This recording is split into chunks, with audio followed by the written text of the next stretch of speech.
The pressures on the aerospace industry at the moment to produce new, highly efficient aircraft are high. The processes that we use to make future aircraft are going to have to be different and more efficient than they currently are.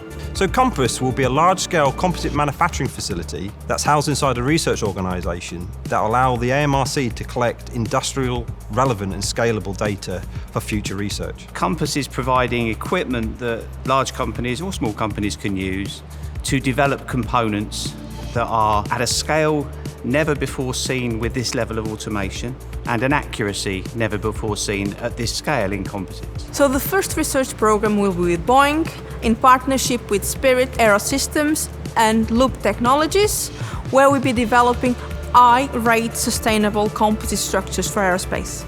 Although we have a very focused first set of projects to do on the Compass facility, we've ensured that we have flexibility for the future to enable a number of sectors to take it seriously, whether it be wind turbines, elements of wind turbine industry, and mass transport is also very important.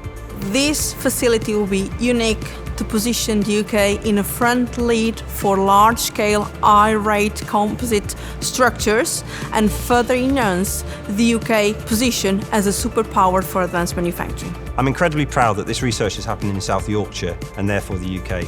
The Compass facility will allow the UK to lead the world in digital manufacture of composites.